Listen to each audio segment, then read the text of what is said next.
Cuando tu hija está aprendiendo a manejar, dices... ¡Híjole! Pero ¿por qué no mejor dices? Como un buen vecino, State Farm está ahí. Para ayudarte a escoger la cobertura que necesitas. State Farm, Bloomington, Illinois. A esta hora en Radio Red, una mirada diferente. Son las 9 de la mañana, las 8 de la mañana 35 minutos. 8 de la mañana 35 minutos en Colombia. Detengámonos en otro tema de salud que le interesa a la gente, porque se ha conocido una investigación realizada por el Instituto de Enfermedades Neurodegenerativas de la Florida, que ha arrojado varios resultados, uno de ellos bien interesantes. La inflamación causada, Kelly, por la grasa abdominal puede estar relacionada con las primeras etapas del Alzheimer. Bueno, eso sí es interesante porque no lo habíamos visto, ¿no, Juan, en los síntomas? De acuerdo, y según este nuevo estudio, mayores cantidades de grasa abdominal visceral en la mediana edad están relacionadas con el desarrollo de esta enfermedad.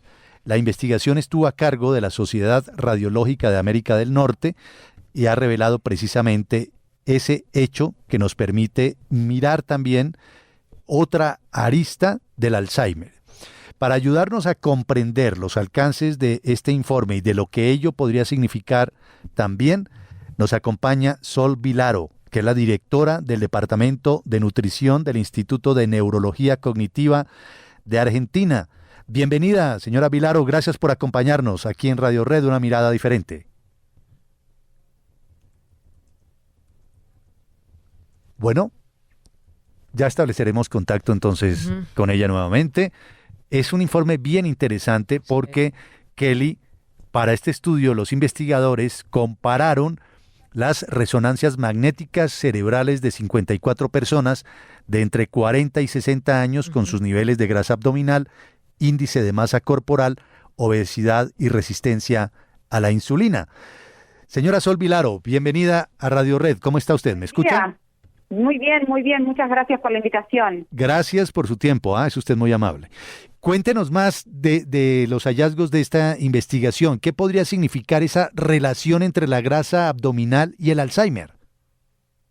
Bueno, el dato de saber qué es lo que pasa es que tenemos a edades tempranas una manera de abordarlo, es decir, tenemos maneras de prevenir o por lo menos de disminuir el riesgo en edades muy tempranas. Históricamente, o sea, hace ya unos años, se empieza a estudiar la relación que hay entre la alimentación, entre la obesidad, entre factores de riesgo cardiovasculares y la enfermedad de Alzheimer o alteraciones neurodegenerativas. Bien no se sabía la relación que había, pero sí lo que podíamos decir hasta hace unos años, de hecho el Alzheimer's Association declaró un estudio muy importante que aquellas personas que en una edad mediana tenían obesidad, tenían una probabilidad 2 veces mayor de presentar Alzheimer en edades posteriores. Y aquellas personas que tenían hipertensión o que tenían el colesterol elevado, tenían un riesgo mayor, 6 veces mayor de presentar Alzheimer en edades avanzadas. Bien, no se sabía cuál era esa relación, qué era lo que asociaba una cosa con la otra. Y a medida que van pasando los años, vamos sabiendo que el tejido adiposo, que también históricamente pensábamos que la grasa era una grasa parda, y sabemos con los años que esa grasa tiene un montón de funciones, que esa grasa tanto el tejido adiposo, visceral, abdominal, tiene funciones. Se lo puede considerar hoy un órgano endocrino metabólico. Libera sustancias, no es tan simple como una grasa parda como que creíamos hace muchos años. Entonces, sabemos por un lado que hay una asociación entre riesgos cardiovasculares, factores de riesgo cardiovasculares como la obesidad, la hipertensión, el colesterol elevado, la diabetes o la hiperglucemia, la resistencia a la insulina y enfermedades neurodegenerativas. Por otro lado, sabemos que el tejido visceral, que el tejido adiposo visceral tiene una función endocrino-metabólica y entonces empiezan a hacer como estas asociaciones, empiezan a haber cada vez más estudios que dan cuenta de estos factores, este tejido adiposo activo metabólicamente, libera sustancias proinflamatorias, citoquinas, entre otras sustancias proinflamatorias, que viajan y que llegan al sistema nervioso central a través de distintos sistemas, nervios, etcétera, pasando la barrera hematoencefálica y generan daño neuronal. Este daño neuronal pareciera ser que tenía que ver con varias cuestiones. Estas sustancias proinflamatorias dañan a las moléculas, a las neuronas de distintas maneras. Entre ellas puede ser a través del daño oxidativo, y generando también, que es lo que se vio en este último estudio que vos hacías mención, una disminución del volumen de la materia gris, incluso también de la materia blanca. Entonces, esa es una de las posibles explicaciones que hay de por qué la obesidad y el sobrepeso es un factor de riesgo para presentar alteraciones neurodegenerativas. Claro, señora Vilar, o sea, la clave sería la alimentación. Para prevenir, digamos, estas enfermedades, o como usted dice, detectarlas temprano, ¿qué debería alguien evitar en una dieta sana? Digámoslo así. Es decir, la obesidad es una enfermedad inflamatoria crónica de bajo grado, ¿no?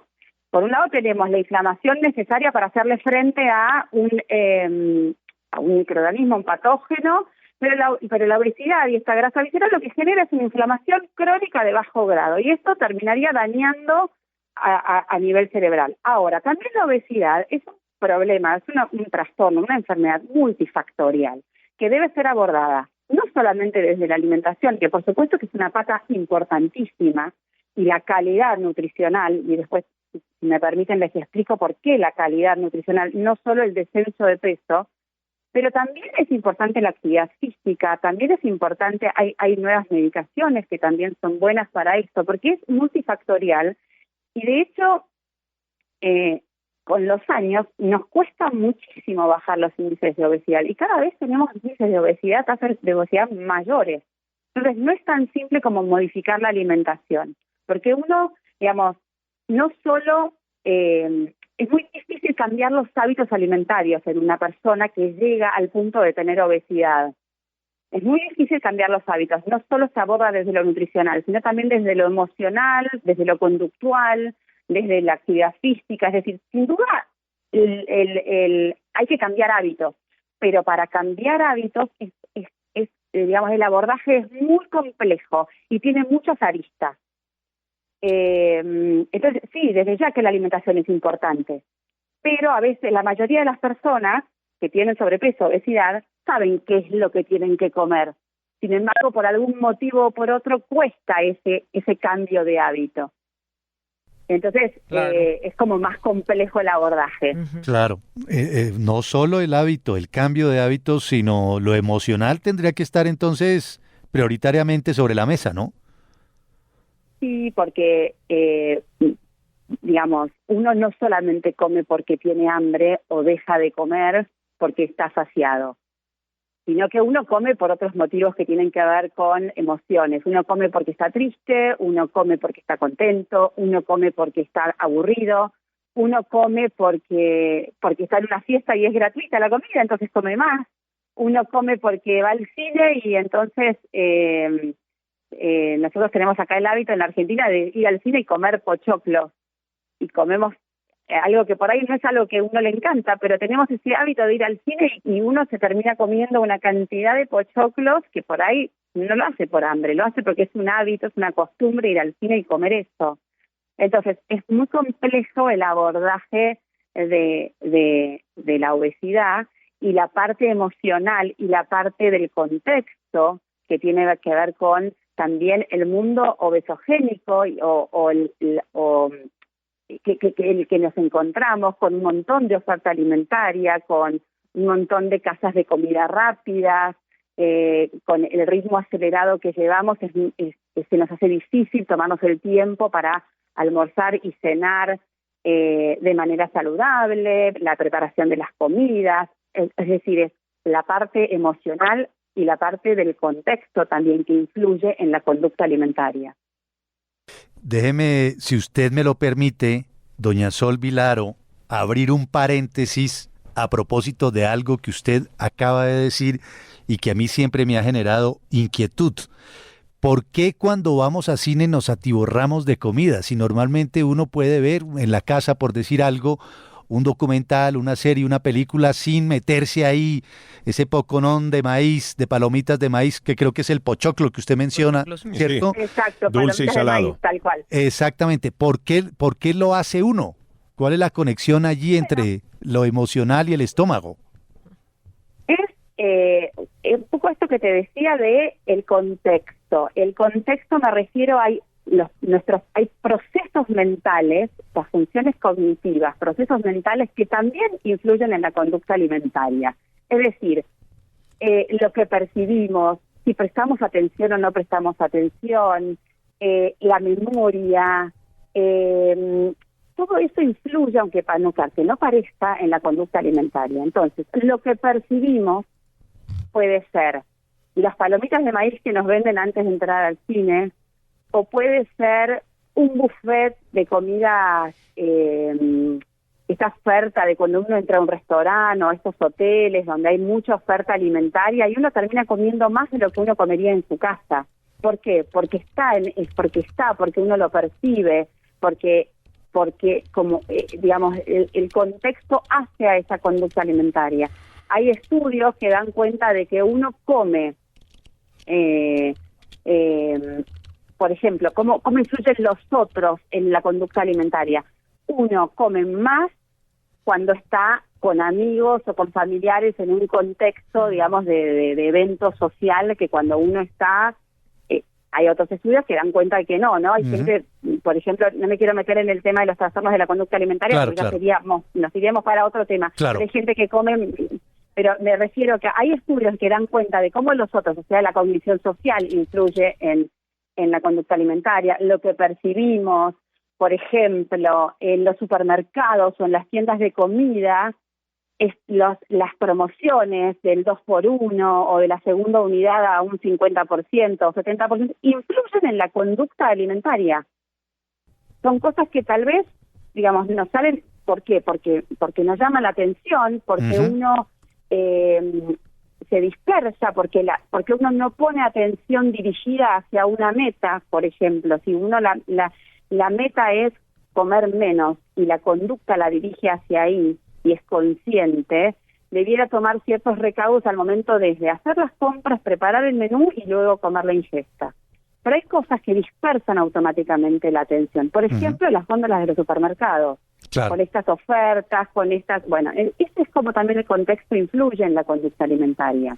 Sin duda, es bien interesante. Es muy complejo. Muy complejo. Sí. Señora Vilaro, gracias por estos minutos aquí con Radio Red, los oyentes de Radio Red, una mirada diferente. Es usted muy amable, ¿ah?